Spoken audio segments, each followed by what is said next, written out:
দেখুন বন্ধুরা, এরকম ভালো ব্লাউজ আমরা কোথাও গেলে, অনুষ্ঠান বাড়ি বা কোথাও বেড়াতে গেলে কিন্তু পরেই যাই শাড়ির সঙ্গে। তারপরে কি হয়, আমরা যখনই ব্লাউজটা খুলে রেখে আলমারি বা কোথাও রেখে দেব, ব্লাউজটার যে হুকগুলো আছে আমরা এইভাবে লাগিয়ে রেখে দিই। হুকগুলো লাগালে কি হয়, এটা থেকে জং পড়ে যায়। জং লেগে গেলে কিন্তু আমাদের ব্লাউজটা নষ্ট হয়ে যায়, আমরা পরতে পারি না। তাই আমি দেখুন একটা খাতার পেজ নিয়েছি। নেওয়ার পরে এইভাবে আমি যদি ব্লাউজের উপরে যেখানে হুকগুলো আছে ওখানে দিয়ে খাতার পেজটা এইভাবে যদি আমরা ভাঁজ করে রেখে দিই, ব্লাউজটার কোনো রকম কিন্তু আমাদের সরা নড়া কিছু হবে না। আর দেখুন হুকটাও কিন্তু একদম খাতার পেজের উপর থাকবে, কাপড়ের উপর কিন্তু থাকবে না। দেখুন এইভাবে কিন্তু ব্লাউজটা আমরা খুব সহজেই ভালো রাখতে পারি, অনেক দিন কিন্তু ব্যবহারও করতে পারি। চলে আসছি পরবর্তী টিপসে। দেখুন বন্ধুরা, আমরা শাড়ি কোথাও গেলে পরে যাই, আর এই শাড়িগুলো পরার পরে কি হয়, যেহেতু শাড়িগুলো ভালো শাড়ি, তাই এই শাড়িটা কিন্তু আমরা অনেকবার কাচতে পারবো না। একবার দুবার পরে কিন্তু কাচি না, আমরা রেখে দিই রোদ্দুরে দিয়ে। হয়তো আমরা রেখে দিই কিছুক্ষণ, হয়তো রোদ্দুরে দিলাম, একটু শাড়িটা গরম হয়ে গেল, তারপরে আমরা রেখে দিলাম। তার জন্য কি করছি দেখুন বন্ধুরা, আমি একটা বালিশের কভার নিয়েছি, নতুন হোক বা পুরাতন হোক। যদি আমরা রোদ্দুরে ডাইরেক্ট শাড়িটা দিই, কি হবে, আমাদের শাড়িটা কিন্তু কালারটা ফেড হয়ে যেতে পারে। তাই আমরা যদি এইভাবে আমরা এই শাড়িটা রেখে দিই, রোদ্দুরের মধ্যে দিয়ে থাকি, তাহলে কিন্তু আমাদের শাড়িটা কখনোই কালারটা একদমই ফেড হয়ে যাবে না। কালারটা কিন্তু সুন্দর থাকবে, যেমন আমরা শাড়ি দিয়েছিলাম সেরকম থাকবে। দেখুন আমি বালিশের কভারের মধ্যে খুব ভালো করে কিন্তু এইভাবে পরিয়ে দিচ্ছি হ্যাঙ্গারটার মধ্যে দিয়ে।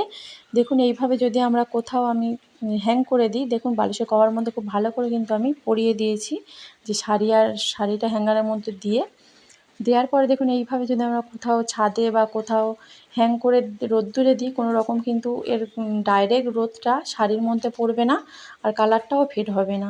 আর এটা যদি আমরা নিয়ে এসে বা আলমারিতে না রেখে বাইরেও যদি বা রাখি, শাড়ির মধ্যে কিন্তু কোনো রকম ধুলো ময়লা নোংরাও জমে যাবে না, আমাদের বারবার কিন্তু এই শাড়িটা কাচতেও লাগবে না। অবশ্যই কিন্তু এইভাবে এই টিপসটা আপনারা অ্যাপ্লাই করবেন। চলে আসছি পরবর্তী টিপসে। আর দেখুন বন্ধুরা, এই ছাতা কিন্তু আমাদের বর্ষাকালে আমরা ব্যবহার করি, ছাতা না হলে কিন্তু আমাদের চলেই না। আর এই ছাতাগুলো ছিঁড়ে গেলে কি হয়, চারিদিকে কিন্তু অনেক দিন হয়ে যাওয়ার পরে ছাতার যে শিকগুলো আছে এগুলো ভেঙে যায়, বা ছাতার যে কাপড়টা আছে না, ওগুলো ছিদ্র ছিদ্র একদম ছোটো ছোটো বা বড় বড় ছিদ্র হয়ে ছিঁড়ে যায়, বা ছাতার ডাবগুলো হয়তো ভেঙে গেছে, আমরা কিন্তু ব্যবহার করতে পারি না, এখানে সেখানে পড়ে থাকে।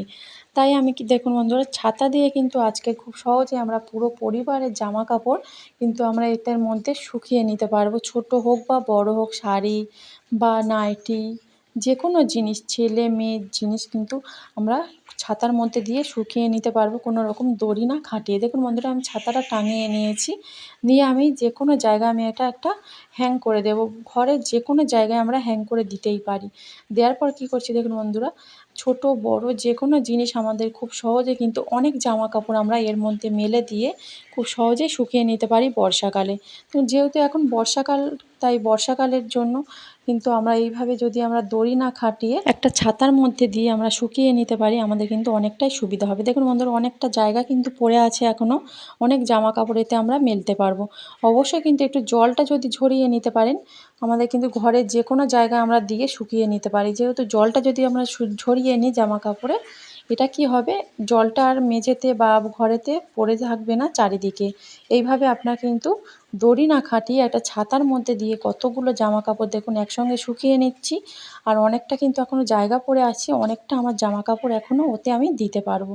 এইভাবে অবশ্যই কিন্তু আপনারা যখনই দেখবেন বর্ষাকালে দড়ি খাটাতে হচ্ছে, এইভাবে যদি ছেঁড়া ছাতা বা ভাঙা ছাতা থাকে, এইভাবে আপনারা এই টিপসটা অ্যাপ্লাই করে নেবেন, দেখবেন অনেকটাই আপনাদের সুবিধা হবে।